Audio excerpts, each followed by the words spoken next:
Hello, this is Kirill from forexboat.com and welcome to the course on Forex trading. In today's tutorial we will answer the question, what is Forex and where it came from. Forex stands for foreign exchange. It is also sometimes abbreviated as simply FX. Investopedia defines foreign exchange as the exchange of one currency for another or the conversion of one currency into another currency. So simply put, foreign exchange is the exchange of currencies. Also, Investopedia continues this definition by saying that foreign exchange also refers to the global market where currencies are traded virtually around the clock. So let's have a look at an example. Say, for instance, you're going on a holiday to Europe. In that case, you will take your American dollars and go to the exchange shop and convert them into euros. By doing this, you've conducted a currency exchange and therefore you have become a participant of the Forex market. We will talk about the participants of Forex more in one of the future tutorials, but today let's have a look at the history of how this used to be back in the day, because it wasn't always as easy. So here's a timeline. And a long time ago, there was no money, no currencies, and people had to just exchange goods. And this was called barter. When some people would fish and other people would grow grains and crops, they would exchange some of their goods in order to have the best of both worlds. Next, around 2600 BC, Egyptians discovered gold. We're not really sure who discovered gold and when, but it's attributed to Egyptians around that time. People liked gold very much because it was very dense and it felt very heavy in your hands, and it felt more valuable than other things around. It was shiny and it was soft, so you could mold it into different shapes, and most importantly, it was very scarce. It was very hard to find, and that also increased its value. Next, around 1500 BC, gold was used, or countries started using gold for international trade. So instead of just exchanging goods, they would exchange gold for goods and goods for gold, and that kind of simplified things. Then, to simplify things even further, around 700 BC, the first gold coins were created, and that was a very handy thing to have, because before that, people had to check that the gold that they're receiving is actually gold, and also they had to weigh it up. But by having gold coins, they could already know what value those gold coins are carrying, and that speeded up the process of exchange. So that's a bit of ancient history, which now brings us to the modern world. In about the 17th century, paper money started spreading across Europe, and around the 18th century it became so popular that it started causing tensions, because some people and countries were still using gold and silver coins, whereas others were actively using paper money, and there was no real connection between the two.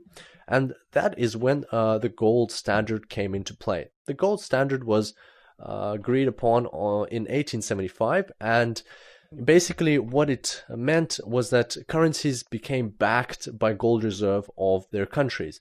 In essence, that means governments guaranteed conversion of currency into a specific amount of gold and vice versa. Let's look at an example. For instance, country A says that its one unit of its currency equals 2 ounces of gold, and country B says that 1 unit of its currency equals to 4 ounces of gold. And that basically means that you now know how to convert currency of country A into currency of country B. That made things more simple, and also defined certain rules around how these transactions occurred. And the gold standard became the first standardized means of exchange in history. So that was a good idea in general, but then what happened was World War I struck and World War II.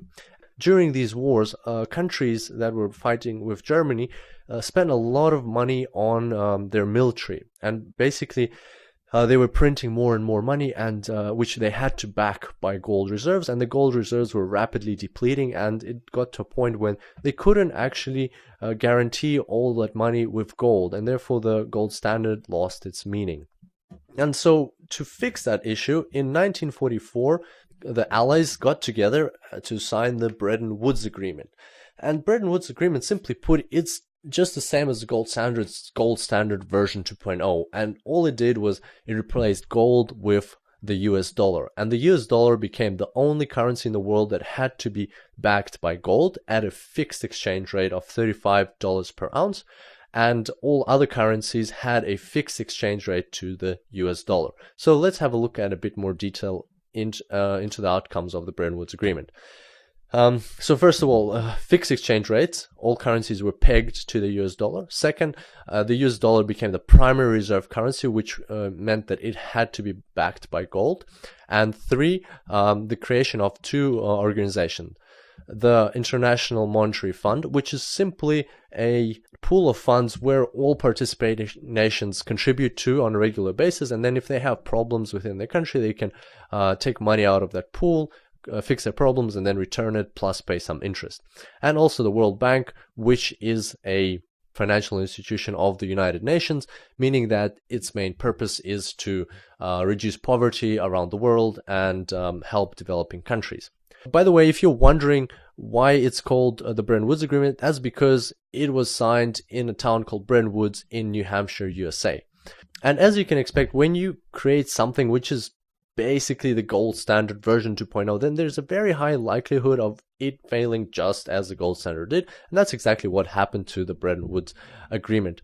Over the years after World War II, gold reserves of the US started depleting very rapidly, and in 1971, US President Richard Nixon closed the gold window by telling all other countries that the US will no longer exchange gold for US dollars held in foreign reserves.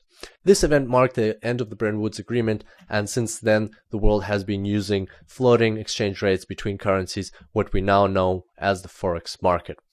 The main two takeaways from this timeline are that, first of all, it hasn't always been that simple. It took some time for nations to come up with the current Forex system that we have. And secondly, that there have been several attempts at creating fixed exchange rates between currencies. For example, the gold standard and the Bretton Woods Agreement. And all of these events have failed because it is very artificial to put such constraints on currencies and try to control them. It also illustrates that the Forex market that we currently have is by far the most natural thing that should govern the exchange rates of currencies between each other.